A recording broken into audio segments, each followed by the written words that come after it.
hot topic doing the rounds the past few weeks has been the crisis in the Indian automobile industry. And we're not just talking about a sales slowdown anymore, we're talking about the larger economic impact and, of course, potentially what happens with all the jobs that are at stake. To speak about this, I have with me right now industry statesman and chairman at Maruti, that is, of course, Mr. R.C. Bhargava. Good to see you, sir. Thank you. I wish it was under better circumstances, but always a pleasure to speak with you, so thank you. You know, of course, how much of a crisis this has turned into now. Sure. The reasons are obvious. I think we have now also spoken about it for some time, and so have you actually been vocal about it. For a sense of why it has come to being such a huge crisis today, and why it has not been able to be controlled earlier, give us a perspective of how you see us having reached this point. The slowdown or lack of growth started almost 4 quarters earlier. But in the first 3 quarters, it was either just about zero or it was minus a small number. It was not alarming. Something to cause any alarm anywhere. This last quarter, that is Q1 of this year, is 18.6%. And I think that's what set everybody suddenly woken up and said, what's happening? And it's happened in the four-wheeling car industry, it's happening in two-wheelers, it's happening in commercial vehicles. Yes. And the impact on the economy, people are only looking at jobs in the factories of the vendors or the factories of the manufacturers. But that's actually a small part of the impact. Unfortunately, our system of reporting employment and what our economists advise doesn't go what happens to a car after it leaves the showroom and what kind of jobs are created in the transportation of the car, in the sale of the car, insurance, financing, then the drivers who are employed by people who buy cars, the driving schools, and repairs, petrol pumps, the kind of things which happen downstream is not even visualized, I think, by people recording employment. So the impact, of course there's an impact in the factories, but it's not earth-shattering. But what's happening in the rest of the economy, I think, is going to cause a lot of worry. One of the things which has been striking many of us in the past as well, and as you mentioned, the first 3 quarters when things were dull, I think the tendency was to approach it as, oh, this is cyclical, this happens, sometimes you're down, sometimes you're up. And it has happened in the past decade. We've seen it happen a couple of times. Would you say that part of this realization that we're onto something much bigger here, which is perhaps a little out of the industry's control now as compared to just a cyclical slowdown, comes from several factors? I think it started as a cyclical slowdown.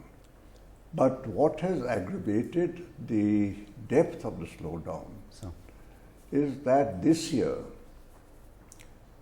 the cost of the car to the customer has gone up an amount which I think has never happened before. And that's happened because a number of regulations, a number of changes in various governmental things, state, center, different agencies, insurance, have all come together in 1 year. I think there's nobody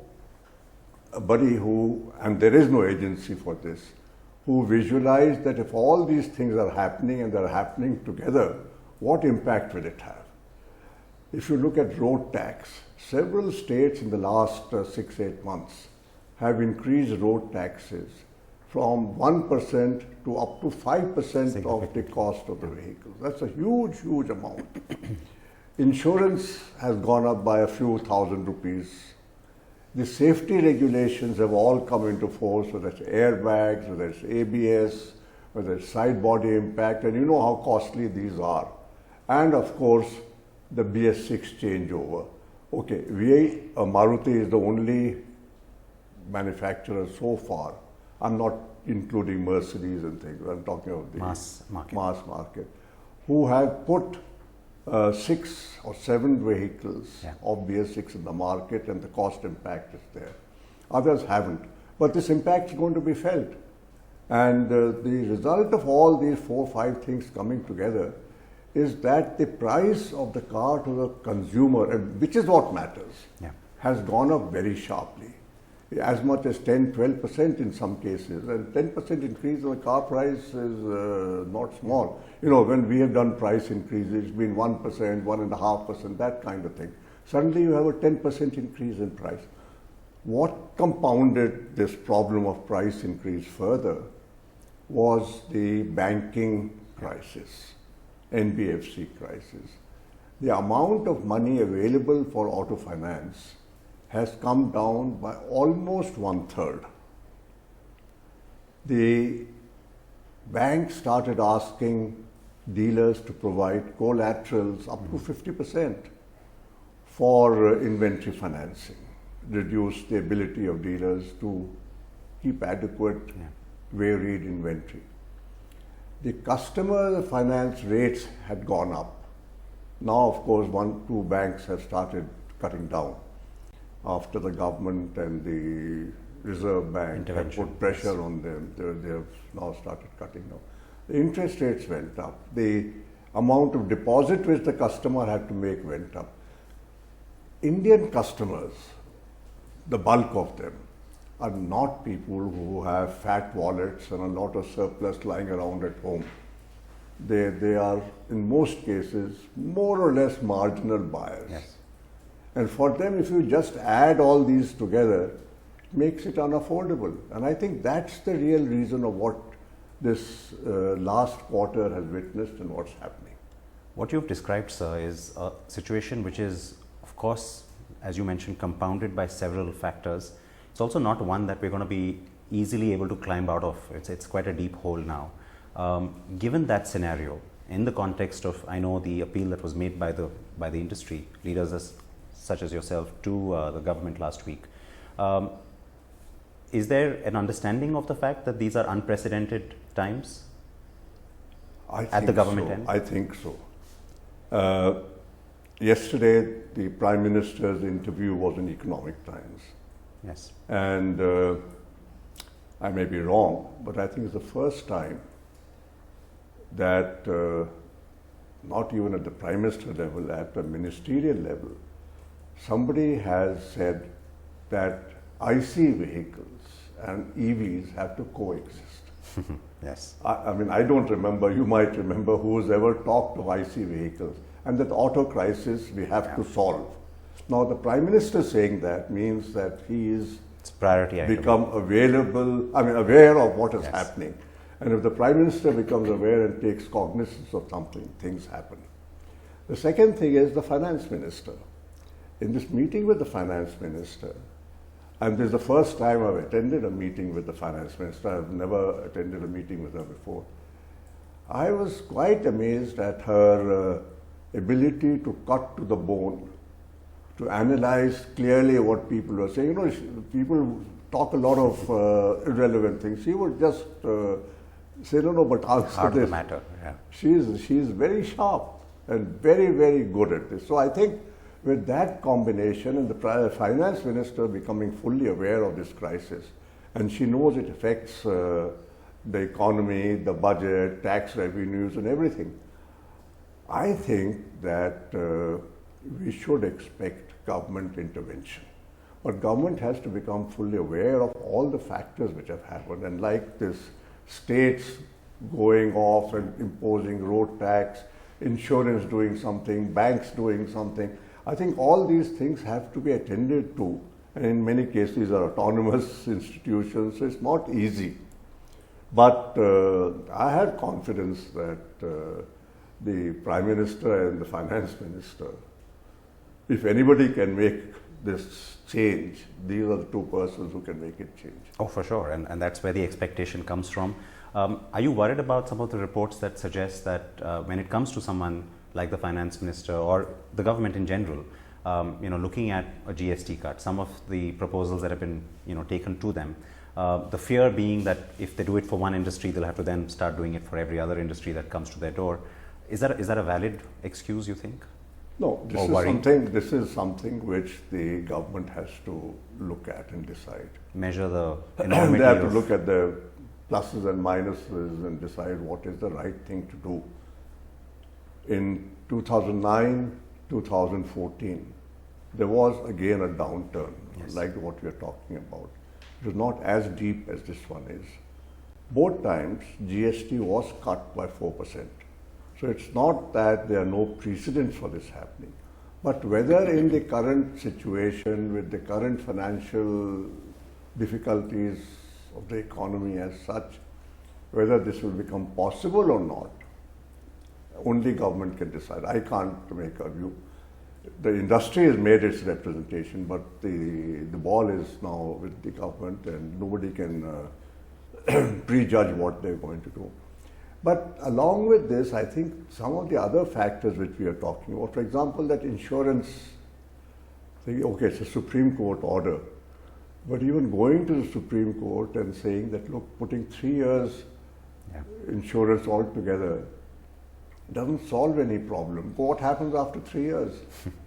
Is it that the cars can run without insurance? So the problem which arises after the first year will arise after 2 more years. It's not a solution of anything. It's not a reform in any way. Yeah.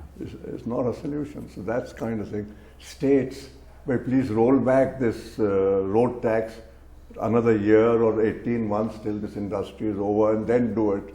I think a little nudging to the states to, it's not that take it away, but just don't let it all come together. It was all in the aftermath of GST implementation anyway that some of these other taxes They went up. proposed increase in registration charges. Okay, Right. it's still a draft. It can be deferred till the crisis is over. So there are many things which can be done even without cutting GST. Whether government does GST or not, I won't speculate, and I don't think anybody should try and speculate on a government decision on a GST matter. On the consumer side, there has been, of course, as you mentioned, a lot of apprehension and therefore a lot of confusion as well. Some of it comes from the fact that, just the sheer prices have gone up and that holds them back. The other side of it is also a lot of this confusion that comes from perhaps, a little bit of misinformation, lack of awareness when it comes to matters like BS6. I mean, there is a percentage of buyers or potential buyers today who believes buying a BS4 car today means they won't be able to run it from next year. How do you address that side of the fence sitters being able to make purchase decisions? In our case, where we have introduced BS6, we find that the BS6 models, even at higher cost, are accepted by the customers, and we are able to manage that along with the BS4. And can be driven today. That's the other confusion. But the vehicle where we're having a problem so far has been the Bhrgava. Yes. It's a diesel car. And we have announced that the diesel Bhrgava will not be carried over to next year. And there's just a possibility, or I'm told it's happening. People think that the Bhrgava as a model will disappear. It's not true. Well before the end of this financial year, we will have a petrol Bhrgava in the market. Yeah. I don't think customers are aware of that. And when there's a petrol Bhrgava in the market, all the fears people have that this model will go away, spare parts will not be available, service will not be available, and it's a defunct model, and so is not valid. Yeah. So I think people need to know, and we probably slipped up on this. I think that people need to know that there's a petrol Bhrgava coming around, which is exactly the same vehicle except petrol engine. And not phasing out the model. Yeah. We're not phasing out the model. That's the main thing. And to give confidence on the diesel also, we have extended the warranty on the Bhrgava to some 5 years or something, so that people don't feel worried that this car will not work or something like that. So this kind of actions are required. A lot of actions are required by the companies themselves. There have been certain sources, I won't quote anybody right now, but a lot of people who have been in the industry in the past, some people from the government quarters as well, or the bureaucracy more so, who have also suggested that those who are reluctant, unlike Maruti, to start to launch these BS6 models quickly to allay some of this confusion and the fears, they're still not doing it, and they're not doing it in the interest of their margins. Is that a fair argument? I mean, given the fact that the industry is in such a bad state, margins, I don't think is the worry anymore. I really don't have knowledge on this. But the reason for not launching a BS6 Until the deadline, need not be margins only. Yeah. And I'm not sure margins as such get affected in BS6 because you do increase the price of BS6. Correct. But also the availability of the BS6 model in time to launch well before the deadline is another issue. And if the company hasn't been able to change its BS4 model into a BS6 model, how does it launch it? So I don't know which of these arguments is valid for which company. So, but see, we have how many? 16 models or something. Now, there's no way I could have It's got to be gradual. done it all together. Yeah. So we had very little options in this matter. And we have started BS6 almost from the beginning of this financial year. Correct.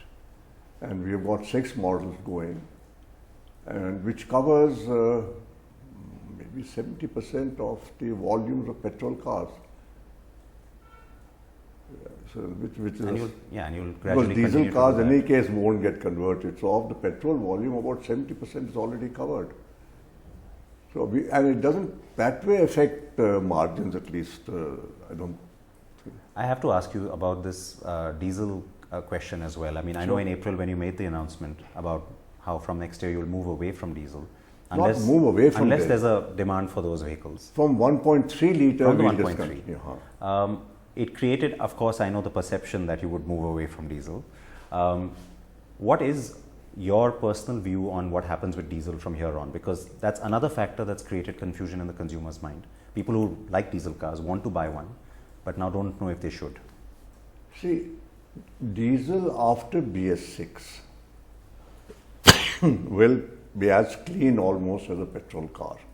So on the emission side, Very good. nobody should have any worries that diesel BS6 is an unclean car. The cost will go up.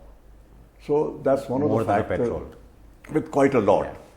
So the customer has to worry about the cost factor of a diesel car and whether it's worth buying or not. The third factor is the Supreme Court's decision that diesel cars beyond 10 years in the NCR. Yeah. Now that creates a feeling in other parts of the country also Could happen there too. that when will this 10-year thing come to us? Yeah. So petrol continues for 15 years, diesel only for 10 years, although in terms of cleanliness there's not much difference. So whether the Supreme Court will review this decision, not review this decision, nobody knows. But to me, it would certainly help diesel sales in the future despite the cost increase if both were put on par. There's no reason why diesel cars with BS6 should be treated differently from BS4. The fourth factor is hybrids. Yeah. If I have a petrol hybrid, and I'm talking of Toyota's hybrid technology, not of this others which are not so efficient. The petrol hybrid and the diesel are roughly at the same cost level, and they roughly then give the same fuel economy.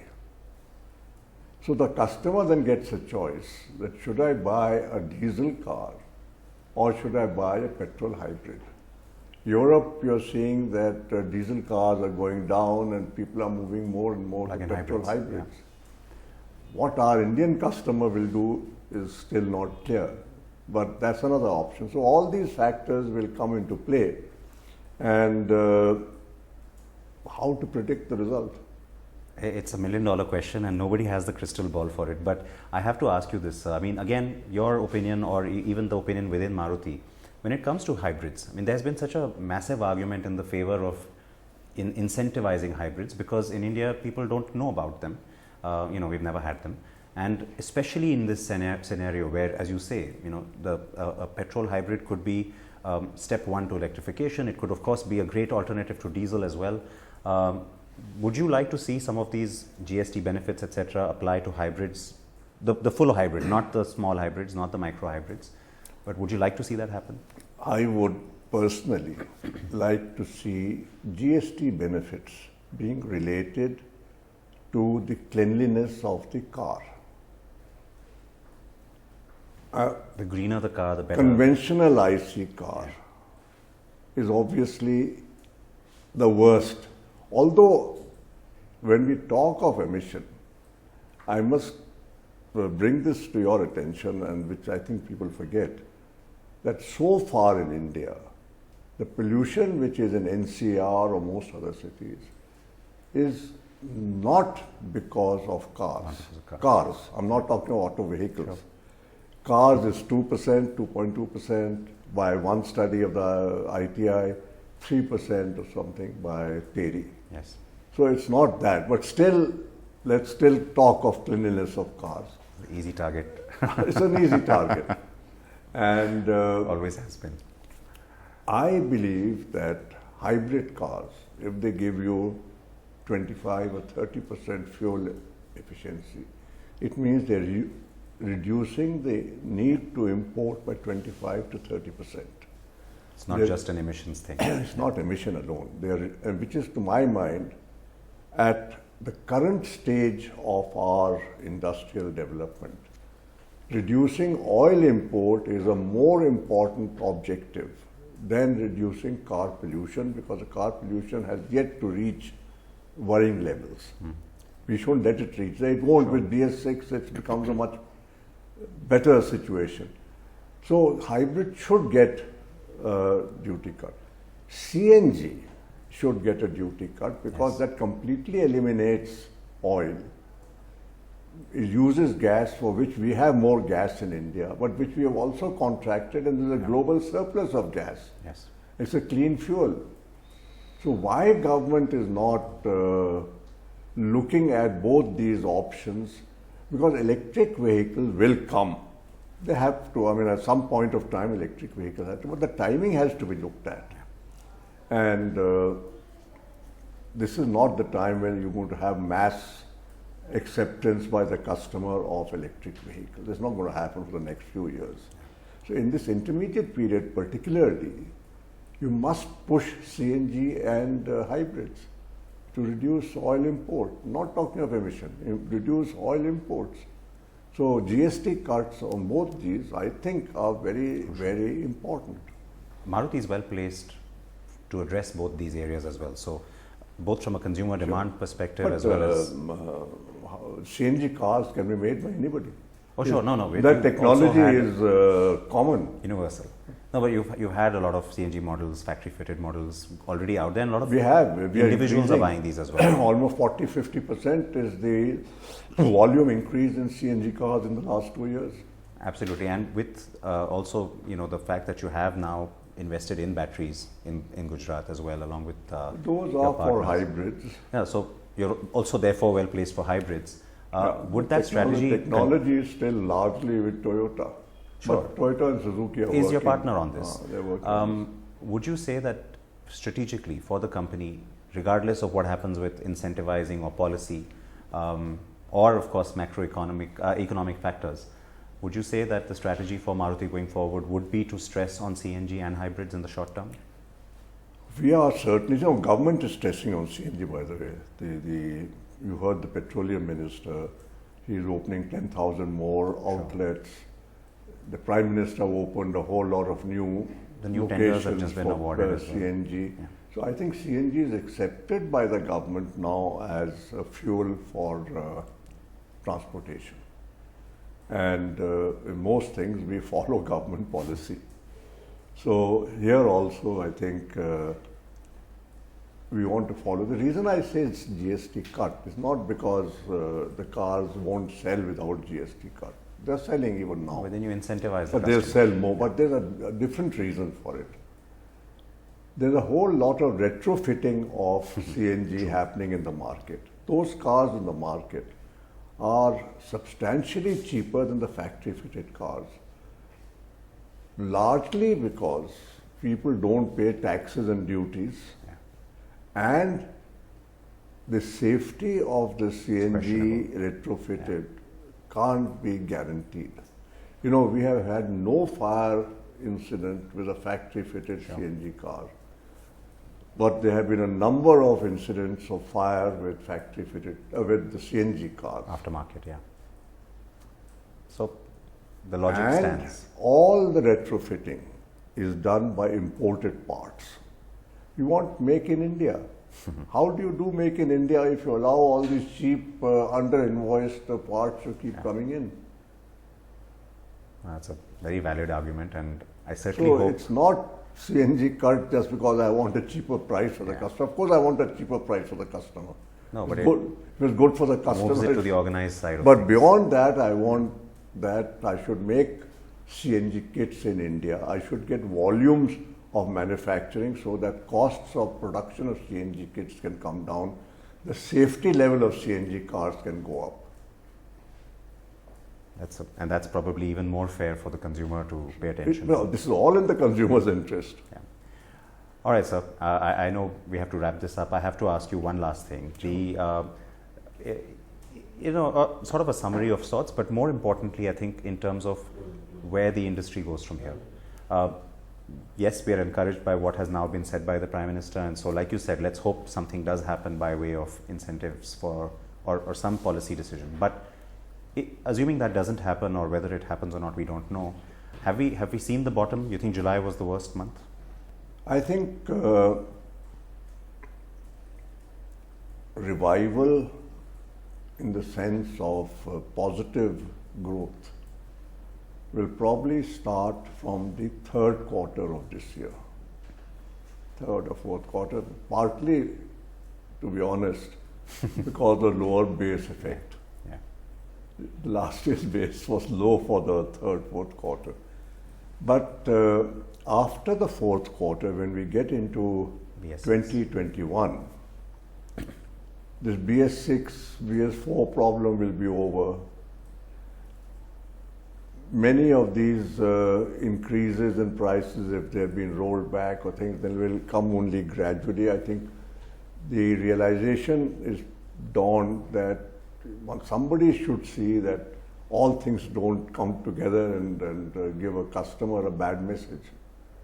True. So I think all of these will happen. So next year, in any case, I am very hopeful that 2021 will certainly see a fairly strong revival because there's a lot of pent-up demand.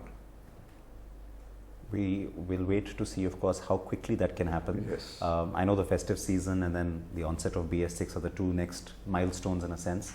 I do certainly hope what you have said today, and of course what you also said last week in your meeting, does bring around some sort of some change at least. The industry is waiting for it, I know.